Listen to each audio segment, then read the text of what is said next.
Good morning. Thank you, Ryan. It's a privilege to be here. Ryan's done a tremendous job putting this together, and I really appreciate being here. As Ryan said, I have a special interest in sleep apnea, and 10 years ago I decided that I really just, actually 12 years ago, I decided I really didn't know enough about this topic. So I started to really research and understand and go to a lot of different courses and workshops, and I really found that it's an amazingly interesting and topic for otolaryngologists to be involved in. And currently we have a 10-bed facility available, 5 beds in one hospital, 5 beds in the other, and we see quite a bit of sleep apnea. And I just wanted to give you some pearls and some direction as to what to do with your sleep apnea patients. I have no conflicts or disclosures to make. The objectives of this talk are going to be to identify patients at risk for sleep apnea, choose appropriate workup, and understand some basics of options for treatment. This is an adults-only talk. Pediatric sleep apnea really is a whole other topic, and it would really require a whole other hour or 2 or 3 to talk about. So I just want to start with a few cases, and we're going to come back to these cases after a little while, after we've talked a little bit about what workups, what's common, what's not common, how to work up these patients.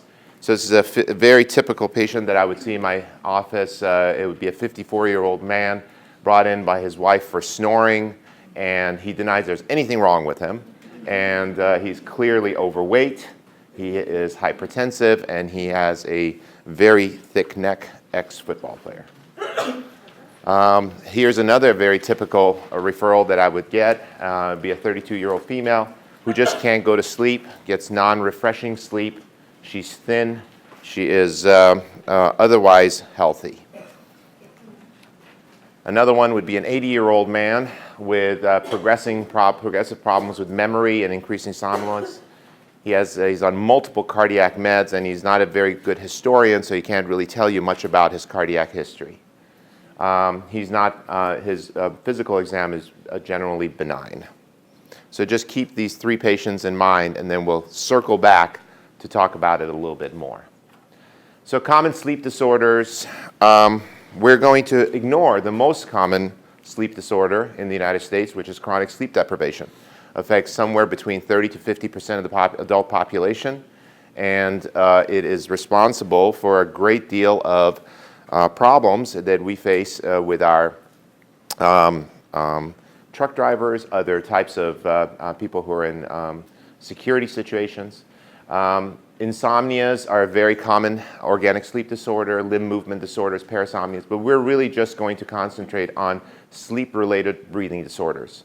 And sleep-related breathing disorders come in many, many forms, and we're going to concentrate on obstructive sleep apnea and touch a little bit on central sleep apnea and mixed sleep apnea as well. So when we're talking about obstructive disorders, we're talking about a spectrum, not a yes or no kind of a thing. So a spectrum of disease that starts with snoring, and snoring itself is actually subdivided in multiple categories. Mild, moderate, socially disruptive snoring. I like that one. And that's actually a medical term, and there's a CPT code for it, an ICD-9 code for it, 10. Upper airway resistance syndrome, we're going to talk a little bit about this. This is kind of a nebulous area between snoring and sleep apnea. And then, of course, obstructive sleep apnea, which is a very important topic, a topic that's has been realized as a significant health problem in the United States. And over the last 10 years or so, there's been a lot of strides made towards treatment of this disorder. And we're going to talk a little bit about what differentiates mild, moderate, and severe sleep apnea, and who is really a candidate for what treatment. And so that's the thing that I would really like to emphasize in this talk, is to understand that not all obstructive sleep apnea is the same, and not all obstructive sleep apnea patients have one option. So who is at risk? Patients at risk are patients with increased BMI, especially over 35. Central obesity is an independent predictor for this disorder. Male gender in and of itself is an independent predisposing factor. Patients with asthma and other pulmonary disorders. Stroke patients are 8 times more likely to have sleep disordered breathing than the general population age matched. Polycystic ovarian disease patients have a 30 times higher risk for sleep disordered breathing than the age matched population. Increased airway collapsibility, these are your neuromuscular disorder patients, post-stroke patients obviously, and especially patients who are hypothyroid. Okay, some definitions. Some definitions. What's apnea? Apnea is cessation of airflow. It's really kind of simple. Hypopnea, on the other hand, is a Medicare-defined term. And so there is no agreement as to what really is hypopnea. But for the purposes of our discussion, we're going to use the Medicare definition, which was really a panel of experts got together and came up with. And that's a 50% decrease in flow with an associated greater than 3% desaturation. The duration has to be greater than 10 seconds, and these two entities are lumped together as APNEA-HYPOPNEA, and then they're indexed per hour. So when you get an AHI score, which is the main score out of a polysomnogram, that's what you're looking at. You're looking at cessation of airflow, decreased airflow with associated desaturation, greater than 10 seconds per hour. Risk of obstructive sleep apnea goes up with age, but it doesn't go up with age linearly. It goes up with age from starting age about 30, and it plateaus right around 50 to 55, okay? This little blip over here is probably not real. I mean, there aren't that many patients over 85. And so, again, the risk factors, risk goes up between 35 to 50, and then it plateaus at around 20% rate. And this is for sleep apnea, which is with an apnea-hypopnea index, AHI, of greater than 15, which by definition puts it in the moderate category. So, obstructive sleep disorder breathing, really our understanding and descriptions go way back to the 19th century. Fat Joe from the Pickwickian papers by Charles Dickens, who would always be asleep in the corner, has a red nose, and you have to pinch him to wake him up because otherwise he will not come out of his somnolence. Central sleep apneas have been observed for many, many years as well. It goes way back to the Scottish and Irish physicians, Chain and Stokes, and they described a pattern of breathing which is still named after them. Camille Biot was a French physician who described the ataxic central apnea associated with opioid usage. And so, that type of breathing, the Biot breathing, is still named after him. And so if you ever come across these things, these were real people who actually made real contributions. OSA screening, obstructive sleep apnea screening, is done by 2 different methods. One is to screen for an effect of sleep apnea and sleep disordered breathing, which is daytime somnolence. And that's with the Epworth sleepiness scale, which is commonly used as 0 to 20 scale, and anything over 10 puts you at very high risk for sleep disordered breathing. The Epworth is still in use quite a bit, but it's really kind of being replaced by the stop-bang. And the stop-bang is a screening for risk, which really, instead of screening for an effect of the disease, screens for the risk of the disease. And so snoring, observed snoring, being tired, having observed apneas, hypertension, BMI over 35, age over 50, neck circumference. This just got adjusted to 16 inches for both males and females, so there's no difference between the two now. And gender, male gender. Anything over 5 has been shown to have a greater than 90% risk for obstructive sleep apnea. And so 3 to 5 is a moderate risk, and anything under 3 is a relatively low risk. So the stop bang is a very quick, very easy methodology to screen for patients that doesn't really require them to really answer nebulous questions like, after 5 minutes of sitting in front of a TV, do you fall asleep? Well, yeah, sometimes I do too, you know, so depends. So sleep disordered breathing and apnea and hypopnea have physiological effects. And I want to spend a little bit of time on this because the physiological effects of apnea and hypopnea are there whether or not the patient has daytime performance problems. And those physiological effects are going to drive disease and development of disease in this patient's lifespan. And so the most well-known is the Lucas Aurelius response in the ponds with catecholamine release. And the catecholamine that is really most responsible is norepinephrine, and it gets produced in huge quantities in response to an apnea or a hypopnea event, especially if it's an obstructive event. If it's a central event, the catecholamine response is not quite as high, but in an obstructive event, there is a massive surge of catecholamines, especially norepinephrine. Over time, that leads to hypertension, that leads to thickening of the coronary vessels, it leads to thickening of the myocardium.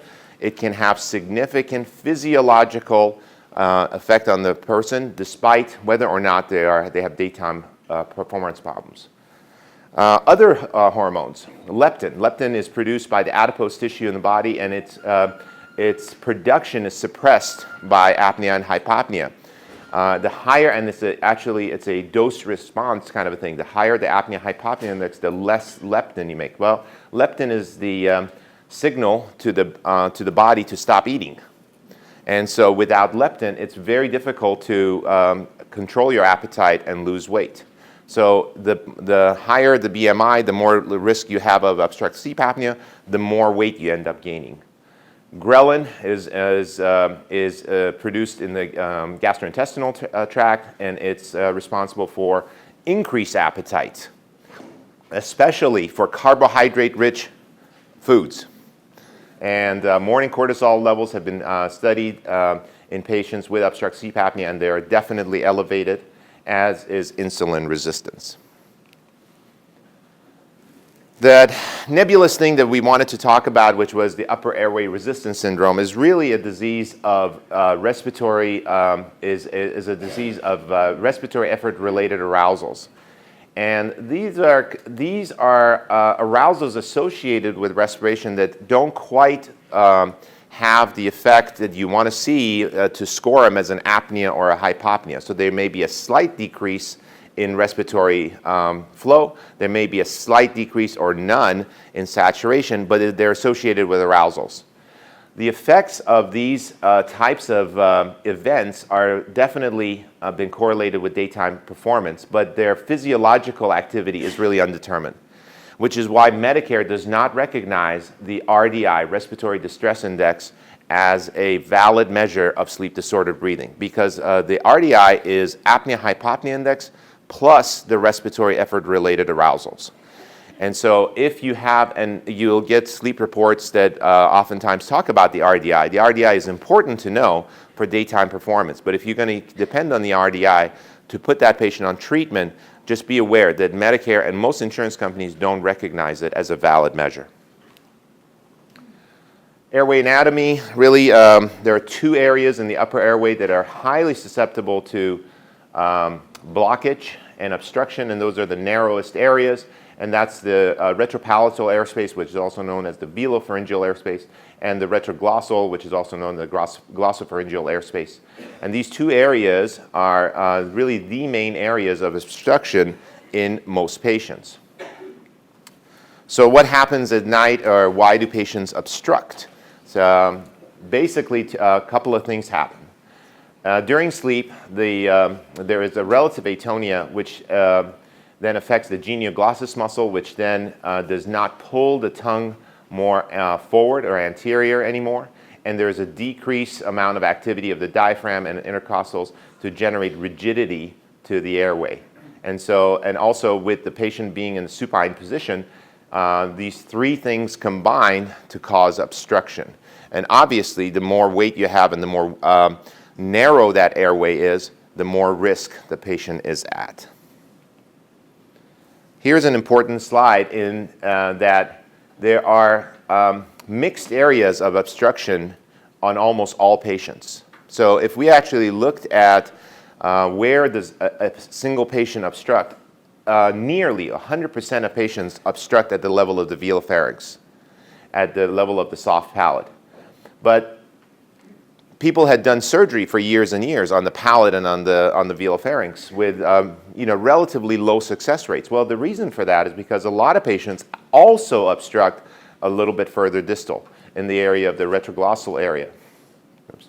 And during REM sleep, which causes significant degree of atonia, that obstruction can actually extend further down to the level of the supraglottic larynx and even at the larynx itself.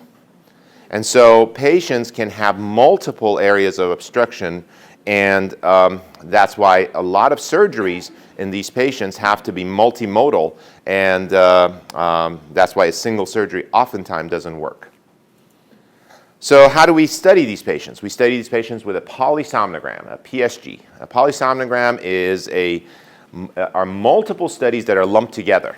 And it's an electroencephalogram, which is usually frontal, central, and occipital. Electrooculogram, which really takes advantage of the positivity and negativity difference between the cornea and retina to determine how eyes are moving. An electromyogram and electrocardiogram, pulse oximetry, which in some patients can be somewhat misleading because there are, as you know, some situations where pulse oximetry doesn't really correlate with FiO2. Airflow detectors, these are usually thermal measures of airflow right in front of the nose, chest and abdominal movement detectors, leg transducers, and oftentimes capnometers as well. So what about home sleep studies? So polysomnogram level 1 sleep study can only be done in a lab, in a sleep lab, and monitored by a technician. Well, there's been a lot of pushback on insurance companies and others for home sleep studies. So home sleep studies come in 3 different levels. So you have to understand what's home sleep study you're ordering. The best home sleep studies are the level 2 studies. And level 2 studies can study, usually they do a frontal EEG, nasal airflow, pulse oximetry. They have a gyroscope in them so they can tell what position the person is in. They have a nasal catheter to detect nasal airflow. Here's the bottom line with home sleep testing. Home sleep testings are perfect for patients who have straightforward, suspected obstructive sleep apnea. If a patient has significant degree of risk for central sleep apneas, for example, a patient with congestive heart failure, for example, a patient who is post-stroke, for example, a patient who has COPD, a patient who may have a Chiari malformation, multiple other types of neurological, neuromuscular disorders, chronic opioid usage, a home sleep study is not appropriate for that patient. None of these studies can differentiate between central and obstructive sleep apnea, the treatment of which may be very different. So EEG patterns, we're not going to spend too much time on this, but EEG patterns are very different in different stages of sleep. So during drowsiness, generally the EEG pattern is that of alpha waves, which are very rapid, low frequency waves. During stage 1 sleep, the theta waves, which are a little bit less rapid and then take over. Stage 2 sleep is kind of an intermediary sleep between stage 1 and stage 3 sleep. Stage 3 and 4 sleep have now been combined into just stage 3 sleep. These are the slow types of delta waves, which are very characteristic of very deep sleep. This is a very important stage in sleep because there are multiple hormones and neurotransmitters that are produced only during stage 3 sleep. And also, it's important to understand that each one of these wave patterns is best recognized in a different region of the brain. For example, the alpha waves are best recognized in the occipital area, and whereas delta waves are generally central detection. Here's a polysomnogram of a patient with kind of a typical obstructive sleep apnea. Airflow is limited. You get the bradycardia associated with it, rapid tachycardia response upon arousal. SaO2 is going down, but there is still some chest wall movement despite apnea occurring. Typical obstructive sleep apnea, cessation of airflow greater than 10 seconds, and with associated physiological responses, which we now understand why they occur. So Cheyne-Stokes respiration, the very kind of a very typical pattern of a crescendo, decrescendo pattern associated with congestive heart failure, as well as with other types of neurological disorders, but most commonly seen in congestive heart failure. A patient can have multiple different types of apnea and hypopnea at the same time. And so you can have hypopneas, you can have central apneas, obstructive apneas, all on the same patient. And so these are all scored differently, and in a polysomnogram, all those differentiations are made for you. So now we're going to go back to our cases. So a 54-year-old, otherwise relatively healthy guy who comes in because of snoring. He has stop bang through the roof here. He probably is 8 out of 8. And so he is a straightforward obstructive sleep apnea patient who has a relatively low risk for other types of sleep disorders, and a home sleep study on this patient would be a very appropriate test. The 32-year-old female with non-refreshing sleep, any type of sleep study would probably be inappropriate in this patient. So this patient likely is going to need an actinography and probably a depression inventory, other types of psychological testing, and or understanding why is it that she feels this way. Because a sleep study is really not going to be helpful here. You're going to get a normal sleep study on a $4,000 test and is not going to help you. The 80-year-old man with multiple cardiac medications, poor historian, clearly at risk for congestive heart failure, clearly at risk for central sleep apneas. And so this patient is not an appropriate candidate for a home sleep study. This patient really needs to go to a sleep lab and have a level 1 polysomnogram done. So why do we treat? We treat because we want to improve daytime performance. So it seems very logical, right? So if you have a problem that keeps you awake all night long, and if you sleep better, then you're going to have increased daytime performance. Not so simple. Improvement in daytime performance has only been demonstrated in severe obstructive sleep apnea. In mild and moderate obstructive sleep apnea, although subjective improvement is seen, objective measures don't improve. Okay? So, not so simple. Hypertension, prevention of sequelae, hypertension, dysrhythmia, stroke, coronary artery disease, all of these, again, only been demonstrated in severe obstructive sleep apnea. APNEA-HYPOPNEA index greater than 30. As a matter of fact, in some central sleep apnea patients, cardiac sequelae go up with treatment. And so if you put a patient on who has significant congestive heart failure with a low ejection fraction, and you put that patient on CPAP or a more advanced type of PAP therapy, their risk of cardiac death goes up, not down. So the best treatment for that patient may not be treatment of their sleep disorder breathing. It may be treatment of their medical condition. Maybe they need more medical management. Maybe they need valve replacement. Maybe they need other types of biventricular pacing, other types of things that really can help these patients with their sleep disorder. Positive pressure therapy. So the father of positive pressure therapy is also the father of modern intensive care medicine, and that's Bjørn Ibsen, who is a Danish anesthesiologist trained at Massachusetts General Hospital, and he really changed the paradigm on how you treat respiratory failure. Before Ipsen, negative pressure therapy was the standard, the iron lung for polio patients. These patients all had, would go into a chamber where negative pressure would expand their chest, and then that negative pressure would be released for them to exhale. These patients had very high risk for death. Iron lung patients had about an 80% risk of death. After Ipsen, the risk went down to 20 to 25%. And what Ipsen did is that he said, well, we need to manage these patients with positive pressure therapy. And he intubated these patients, put them on positive pressure ventilation, and dropped the mortality rate from 80 to 90% down to 20 to 25%. There were no ventilators, so he got 200 medical students to actually ventilate these patients day and night as a part of their medical education. And they would ventilate them for days and weeks with a bag. Yeah. Remember, and the tracheal tubes were also not all that great. They were rigid and they were very brittle. And so these patients had to be reintubated multiple times. But he changed everything, and he is definitely the father of critical care medicine. Colin Sullivan, American pulmonologist, applied the principles that Ipsen came up with to sleep disorder breathing.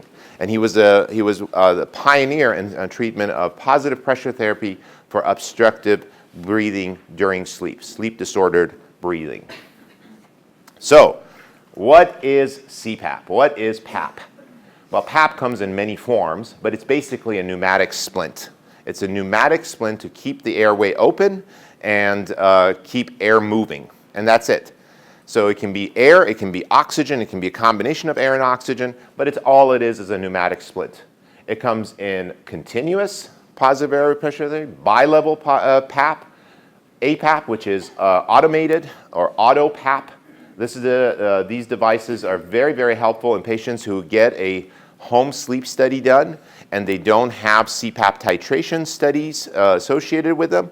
But you can simply, on a low-risk patient, on a patient who is a straightforward obstructive sleep apnea patient, order an AutoPAP device with a very large range, and the PAP machine will then detect flow and optimize pressure based on flow. These machines have come a long way. Their response rates have gone up quite a bit, and they're actually very, very dependable and very good. Bi-level pressure therapy is generally used on patients who are very obese and they need very high level of PAP therapy, and on patients with significant pulmonary disease, because you really don't want to have a patient with emphysema breathing against 18 centimeters of water pressure. ASV is basically it's an auto BiPAP. ASV is adaptive seroventilation, and it's a great technique. It's a great type of PAP machine that can be used for patients with combination of central apnea or mixed apnea and obstructive sleep apnea. The one point of caution is that ASV machines cannot be used in patients with congestive heart failure who have a low ejection fraction. That's what we were just talking about. They actually increase the risk of cardiac death. So let's say your patient let's say CPAP or BiPAP doesn't work out. What's the next level? I mean, we all know that CPAP, BiPAP, APAP, ASV PAP, they have about a 50% success rate. And there have been multiple studies that show that no matter what modality of PAP therapy you use, you really stay at about 50% success rate. Patient education is important. You can certainly spend some time with your patients, educating them and having them try different masks, but it's about a 50%. So if other types of therapies are considered, the next step, diagnostic test would be a DISE, a drug-induced sleep exam. And this is done in the operating room, where we put a flexible scope in the patient's nose, and we look for the level of obstruction. And this basically simulates replicates stage 3 sleep. So it's good, it's not great. We really don't have complete atonia in these patients that they get during stage R sleep or REM sleep. REM sleep has been abandoned, and now it's called stage R sleep, just so you know. So what procedures are available for these patients? A myriad of procedures are available for these patients depending on their level of obstruction. And so on a patient who's possibly having problems tolerating CPAP because they have nasal obstruction, or possibly they have just upper airway resistance syndrome or very mild obstructive sleep apnea, and they have significant degree of nasal obstruction. Positional therapy can be considered. Nasal procedures can be considered. Nasal steroids can be considered on a long-term usage. Office procedures such as turbinate reduction procedures, which are 5 to 10-minute procedures in the office, can be extremely helpful in these patients to get them permanent relief of their nasal obstruction. Simple operations such as a septoplasty, where a deviated septum is then repaired. Nasal valve repairs, where the obstruction can occur in the intercartilaginous area right at the tip of the nose, despite the fact that the patient may have a straight septum and reduced turbinates. Anterior displacement of the mandible can be done simply these days with a mandibular advancement device. These devices are available through some dentists, and also there are kits available that are thermoplastic kits that can be fitted. We do all of our own fitting in my clinic, and we get anywhere between 6 to 8 to 10 millimeters of anterior displacement, which can really help the patient with a retroglossal level obstruction. Traditional uvulopalato-pharyngoplasty, so uvulopalato-pharyngoplasty, big name, generally has fallen out of favor because it only addresses the level of the velopharynx. Radiofrequency reduction of the soft palate can be performed in the office. Radiofrequency ablation of the base of the tongue can be performed. Tongue-based suspension can be performed with different types of sutures. And actually, base of tongue resection can be done with a robotic technique. And that's actually probably has the highest level of relief of obstruction for a retroglossal space. Hyoid suspension, where the hyoid is pulled up and anchored to the anterior portion of the mandible, has some usage. Maxillomandibular advancement, the Stanford group really loves this technique, and they've been doing it for 25 years now. Very good results, huge operation, and cosmetic difference in the patient's appearance. New concepts are coming around the corner quite a bit. The newest one is the Inspire device, where a pacemaker is placed in, a sensory lead is placed into the intercostal muscles, and then this nerve, then the stimulator is put onto the hypoglossal nerve and the branch that innervates the genioglossus, and every time the patient inspires, the genioglossus gets activated in the anterior movement of the base of tongue. It has a remote, so it turns on at night, and you turn it off during the day, because obviously you don't want it during the day. And it has a 10-year battery life, so it's a reasonable battery life. Just remember, the only known definitive treatment for obstructive sleep apnea is a tracheostomy. And that's really the only known definitive treatment. Even in these patients, beware of the obesity hypoventilation syndrome. So these patients who have a tracheostomy, your job may not be done because this patient may be having hypoventilation at night, and they may need ventilatory assistance at night. So I have a lot of patients who I've done tracheostomies on for sleep apnea, and I have to put them on a ventilator at night for ventilatory assistance. During the day, obviously, they just plug their trach and they're fine. Bottom line, obstructive sleep apnea is a serious problem. It's highly underdiagnosed. Please look for it. It's treatable if you use all the different options that are available for workup and treatment. Some reference reading, and thank you very much.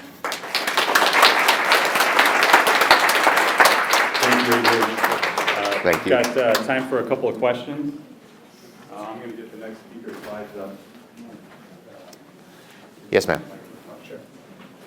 I have many patients with CHF. We'll have you speak into the mic. So everybody. Is the dental device safe for them not being on CPAP versus CPAP for the ones that do have the CHF? So if you have a patient with CHF, generally you definitely want to make sure they don't have the the central component of sleep apnea. The central component of sleep apnea is lumped in together with that AHI score. So unless you actually look for it, you may actually be treating the wrong thing, because a mandibular device may help them snore less, But if the majority of their sleep apnea is a central disorder, then it's going to be a problem, okay, because you're not really treating their main problem. And again, always, always remember that the best treatment for patients with a congestive heart failure to improve their long-term survival is not treatment of their sleep-disordered breathing, it's their medical treatment to optimize their cardiac function. Does central sleep apnea ever disappear, like on your, does central sleep apnea disappear on your room? Yes, yes, absolutely. So, so we're going to get into pediatrics here now. So in infants, central sleep apnea is common and normal, okay? As a child grows up, that central component of the sleep apnea goes down, and sometimes obstructive patterns start to emerge at the age around 1 to 2, okay? So yes, in children, central breath holding, central sleep apnea is very common. In young adults, we see central sleep apnea with altitude sickness, right? So if a patient goes up high over 10,000 feet, there is a significant portion of those patients who are going to have central sleep apnea. And so you're going to have patients who have been doing just fine on their CPAP machine, then they go up to Denver, and all of a sudden they're not doing fine. Remember, most altitude adjustment occurs after the first night. So after the first, second, and third night, generally they start improving. Patients with Chiari malformations, other things like that, when they get their neurosurgical procedures done, they improve. Do the auto-adjustable machines compensate for altitude in any way? So the auto-adjusted machines are looking for flow, okay? So they adjust their pressure based on flow, okay? So again, they may not be the greatest thing for central sleep apneas. So altitude thinks central, okay? If you are worried about the oxygenation and desaturations, certainly in some cases we want to go ahead and integrate some oxygen into the CPAP machine if they're going to be going very high altitude.